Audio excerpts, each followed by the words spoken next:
I got robbed on the worst night of my life, which led to a date with the robber. 2 years ago, I returned home from my father's funeral, and as soon as I opened the door to my apartment, a guy holding a crowbar came out from my kitchen holding my TV. I live in the city, so robberies are pretty common.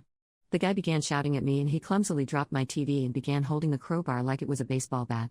I was so stunned at what was happening that I didn't even move. The guy screamed at me to empty my pockets.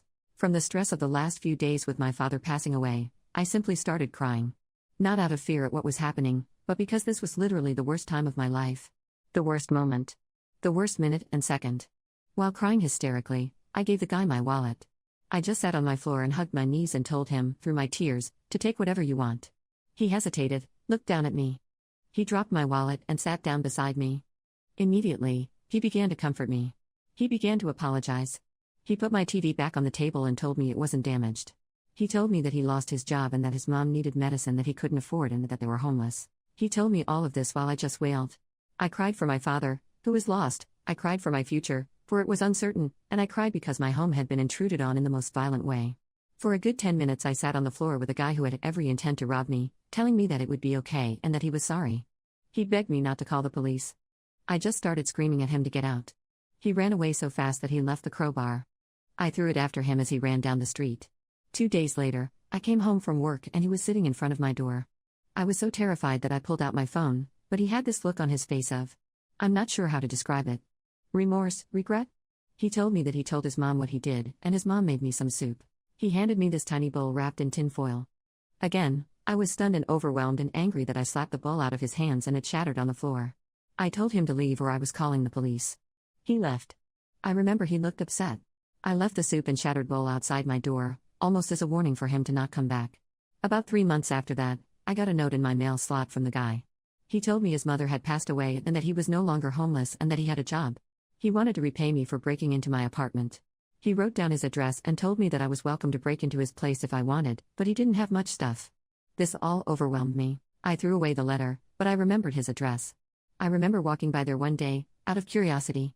It was a ratty apartment building across the city. He was walking up to his room and he saw me. He waved. I turned away and left. He ran after me, apologizing again. Told me that he never meant to do what he did. He showed me the program from his mother's funeral that he kept in his wallet. He wasn't lying, she was real. He was real. He was a real person. I don't know what it was, but I believed him. We slowly began to grow together as people. I can't describe it. After a year of maintaining communication and learning about who he was, he enrolled in a local community college and began taking courses to earn credits before applying to university. I helped him study for his history class a lot. He's great at math and science though. I never invited him over to my apartment, however. No matter how much I got to know him, I was still afraid of him, and he knew that. He knew that I couldn't trust him. But tonight we went out for coffee because he said he had an exam in his World Civ class. When I got there, he said he forgot his book. We just talked for a bit, we laughed, and then he told me he wanted to cook for me. On a whim, I decided to invite him to my apartment. After picking up some things from the grocery store, he came over. I was so nervous that I was shaking. He noticed, he squeezed my hand, and then he made dinner. It was amazing. We talked, we laughed, we sat on the floor and watched a movie on the TV he tried to steal. We made jokes about it. And then he told me that he missed his mom. I gave him a hug. Then he left. I don't know what I feel, but I do know that I can't give up on people anymore. Some people just have the crappy end of life. Maybe things have a way of working themselves out. And I miss my dad too. Update number 1. So I posted a couple of days ago about how I went on a date with this guy who tried to rob me. This is just a quick follow-up, nothing major. Last night, I showed him the post and some of the comments from you guys.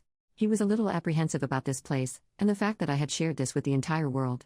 But the comments really made him so happy. He wanted me to thank you all. I just wanted to update everyone with this little unimportant tidbit. My dad's birthday is in a few weeks. I always have to prepare myself for it year-round, really. But this year is different, because I know I have people to support me. Especially a really close, new friend, who came well.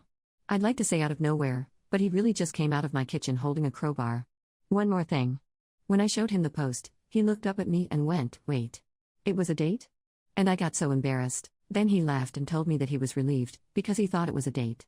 We haven't talked about anything else along the lines of dating in the future. I just wanted to extend my gratitude, my thanks, and my love, as well as his, to you all. Thank you, thank you. Update number 2, so, about that guy that tried to rob me and who I dated. I've been trying to write this for the past 3 months, but I always kept getting busy. I truly don't know what to say because so much has happened in the 6 months since I wrote all this down for the first time. I want to say this for me, to get this off my chest. I cared about him. I cared for him. I did, I can't deny that. In January, right after the new year started, I got a phone call at 2:30 in the morning from him. He was in jail. He and 2 of his friends were arrested for public intoxication and possession of substances. He wanted me to bail him out. I'm a teacher living on a teacher's salary. I said no, I couldn't, and this is when things fell apart. Before then, he and I had been incredibly close. We spent Christmas together. I didn't have enough money for a plane ticket home, so I stayed in the city. He came over, we cooked, and watched movies. Before Christmas, we spent Thanksgiving together. I helped him study. I helped him get his finances in order.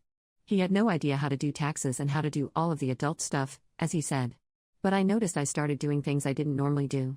He would come over in the middle of the night, visibly panicked, and ask if he could stay with me. I let him, no questions asked.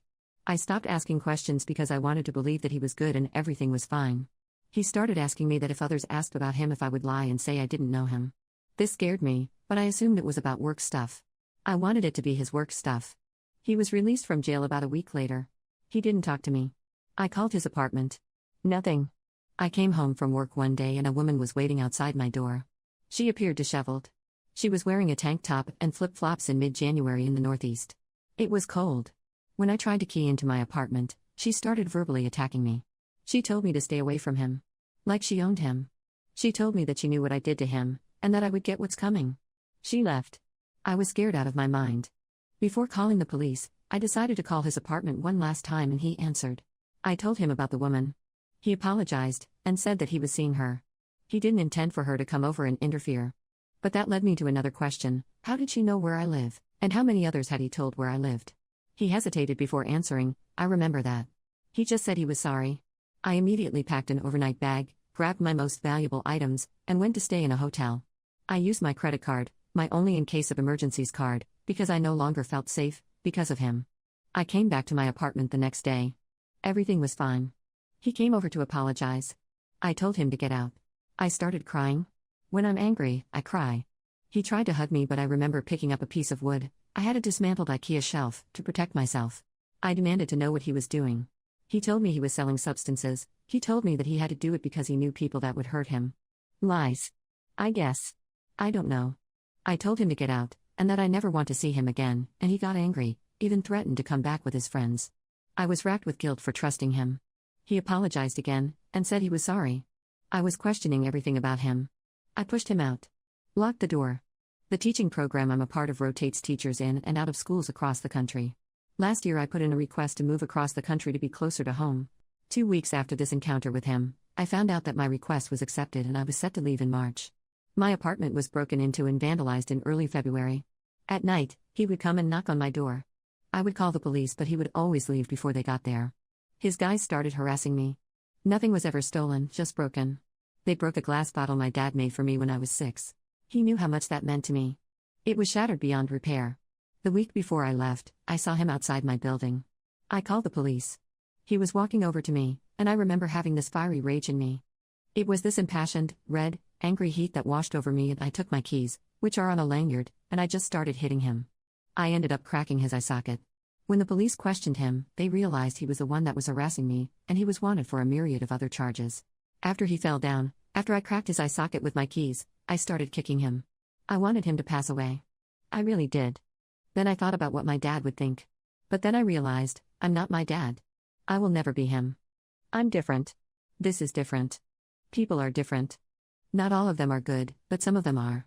I am good. I am a good person. Right now I'm sitting in my new apartment in a brand new city. It's warm, and the rent is cheaper. I live in a neighborhood of old people. They're nice, they love that I teach kids, it makes them feel safe, I guess. Some days I leave my front door open and let in a breeze. I'm never afraid. The beach is literally a 7-minute walk, I've timed it, from my back door. I'm happy. So I'm putting this to rest. It's done. It's over. I'm tired. I'm posting this and not checking back anymore. I just wanted to tell someone, because no one in my personal life even knew this was happening. I still can't believe it happened. But it did, and it's done.